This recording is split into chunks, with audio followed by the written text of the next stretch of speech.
All right. Woo! Fighting through some technical difficulties. Been a long day of electronics over here. Fired up. Glad. Norris, what's going on? Checking in. Apologize about if you were in the original one.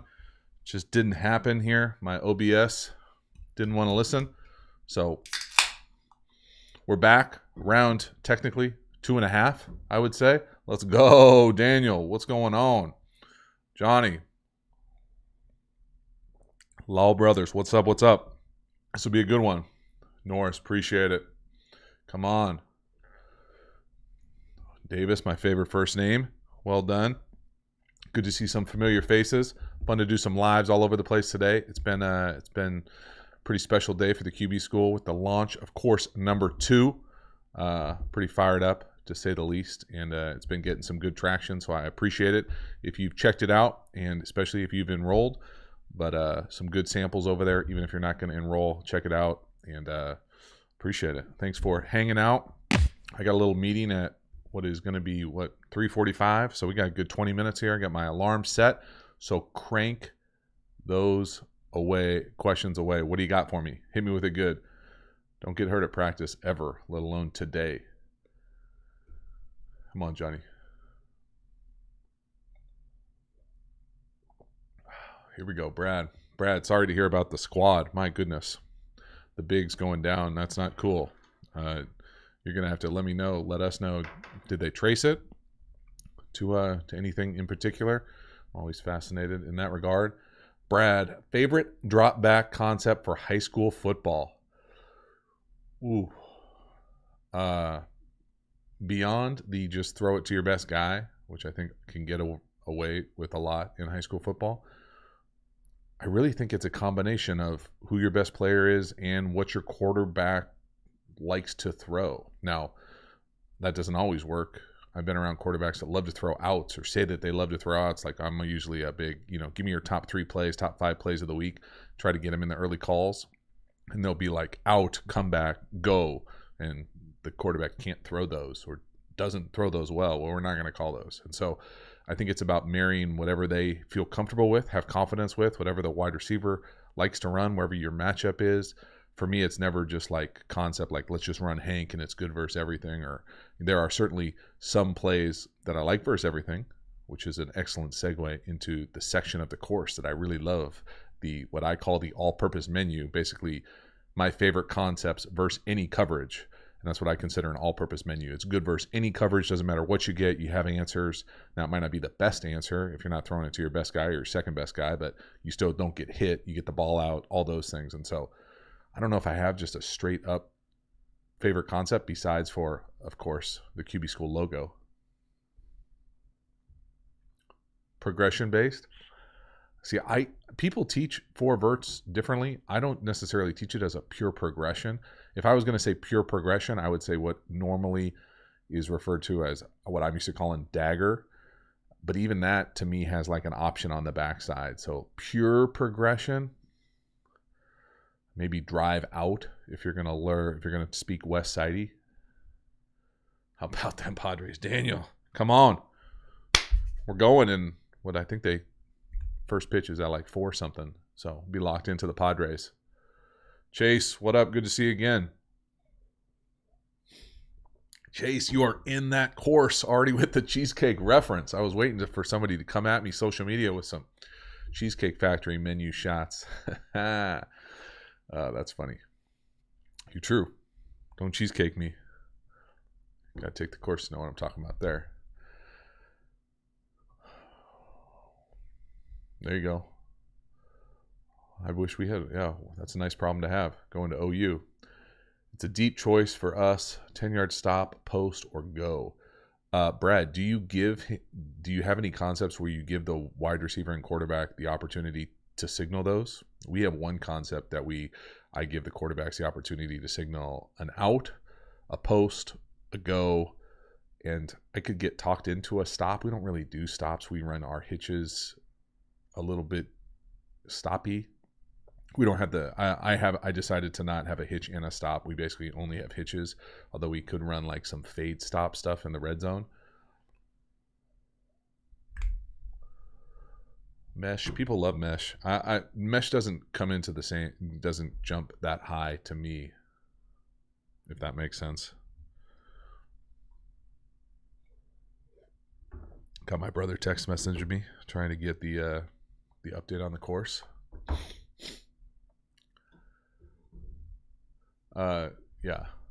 Yeah, I like to give them the option on some plays to be able to change things as far as, specific concepts have the first read based on the leverage of whatever that kind of receiver right in front of them is doing, usually the corner.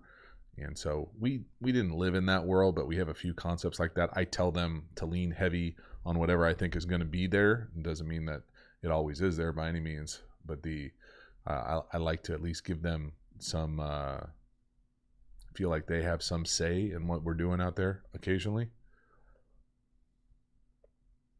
Oh, you let them legit run. Oh, yeah. No, we're not doing that. As far as that's like old school run and shoot to me. Like, you're running 10 yards. You could go to the go. You could go to the post. You could stop. I don't live in that world. I live in the signal world. Try to get the ball. We're trying.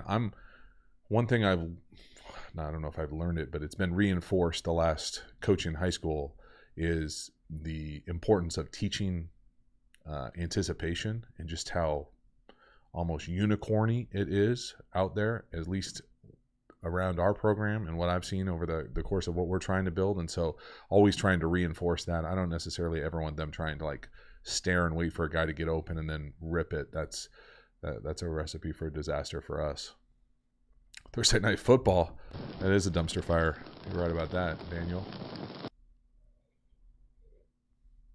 Cooper, no. The answer is no to Sam Darnold. Ryan, what's the difference between chopping your feet and bouncing on the top of your drop? Have you done both in your career? And if so, which one do you like better?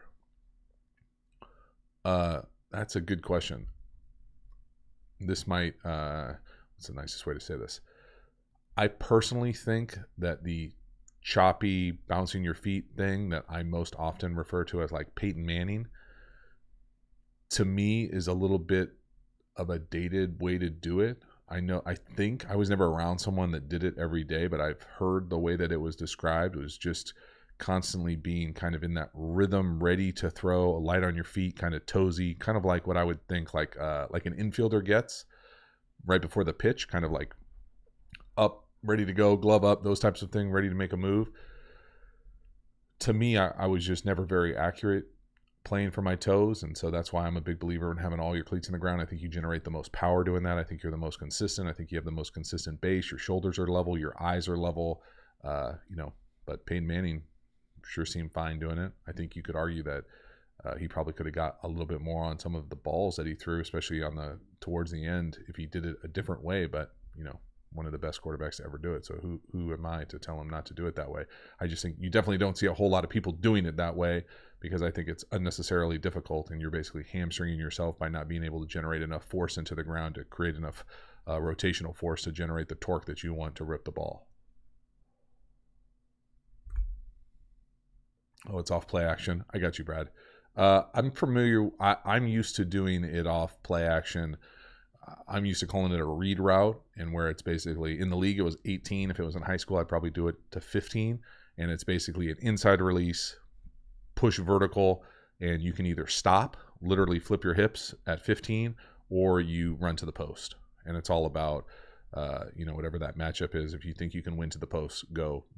And usually you have just the other route on the other side. If it's a two-man route, it's just that read route turned for sure. So only one guy gets to have the read to the post or the stop or the curl. We haven't majored in that at all because we're not much of a two-back play action type thing, but I guess you could do it in one back. Random film stat. That's an amazing question. I would love to do college football. The problem with college football is the access to film.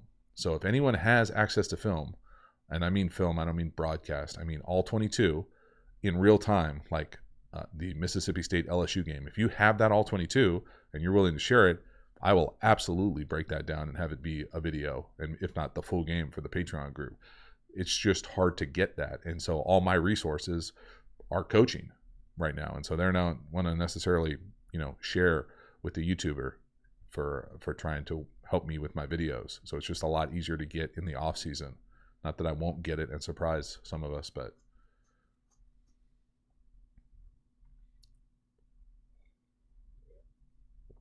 yeah, I like it, Brad. I mean, it's for me, I think we probably didn't do a good enough job in the past with some of our play action stuff. I think hopefully we get better at it moving forward, but I think it also depends on making sure your quarterback's comfortable standing back there and drilling it as opposed to getting it out quickly and, being able to hold up on some of those type of ones. Norris, see, you feel my pain? Daniel, who is Matt Corral? I don't even know. I'm serious. Y'all think that I know. I do not know every single college quarterback by any means. Chess Piece, what's up? Good to see you in here. Which do scouts look for more, arm strength or ability to read the field? I don't know. I would guess arm strength. I don't know. I feel like most coaches think that they can teach people to read the field, and even I think many people would be surprised how often you're not reading the field, like full field reads. There's stories about even Tom Brady doing mostly half field stuff.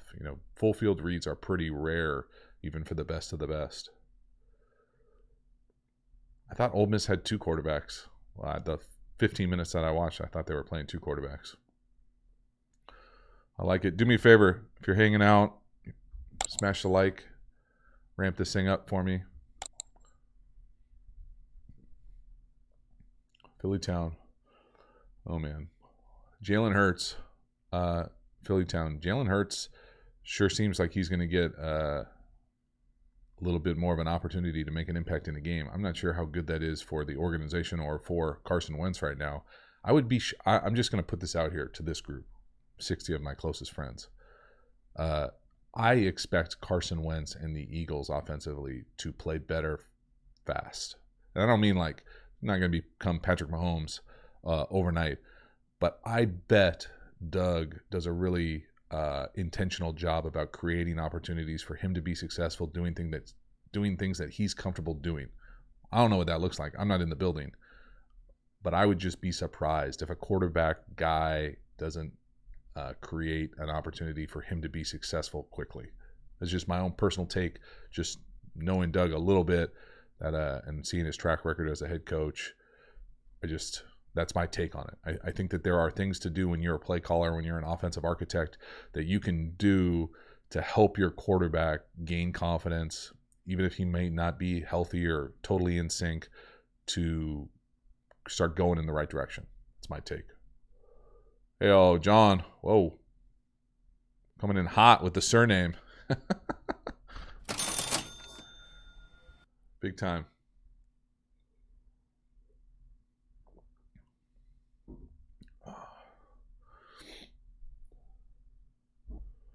Best advice to give QBs: study Peyton literally. Yeah, I don't know about that. I think that Peyton is a unique, unicorny type player. I think that there are elements that you can take, certainly, but what they were doing in Indy for a long time, to me, was a kind of unique offense, and it was because of his capacity to process at the line of scrimmage that just a lot of other people don't have, and even if they have, they're not in a system long enough to morph it like that. And then he basically takes it to a different organization. I mean, it's pretty rare.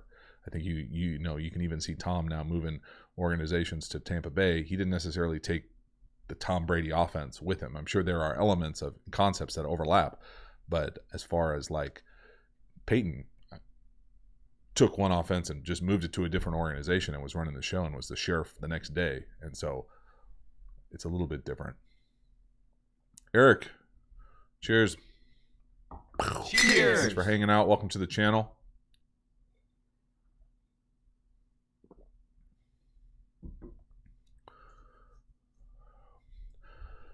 NBA, NFL fantasy. Can you name top 5 list of QBs college football? I cannot. I'm not a huge list guy. I got talked into doing a list right before the draft, and I still medium regret it. When a QB, Daniel, when a QB has to throw it away, what penalties are they trying to avoid? Daniel, that is an excellent question. I think I might have talked about this in a screen video. The thing that you're trying to avoid, first of all, it depends on what level you're at. So in high school in California, you can't throw the ball away.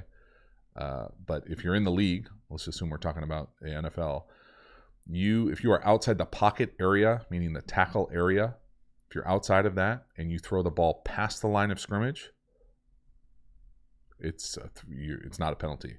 The problem for many young quarterbacks, especially when they get to the league, and maybe it's even college, is on screens. So on screens, if a screen isn't there and it's a backfield screen to a back or tight end, oftentimes you'll see them hesitate and then try to scramble and then throw it away. And you can't do that because then offense ineligibles are downfield because of the screen. And so that's why you'll see veteran guys, if a screen's not there, they immediately throw it at the feet of the screen receiver or the screen back. And so that's kind of the thing for me. Also, if you're not outside the tackle area and you try to throw it away, or you throw it where there are no eligible receivers, it's a penalty. There you go.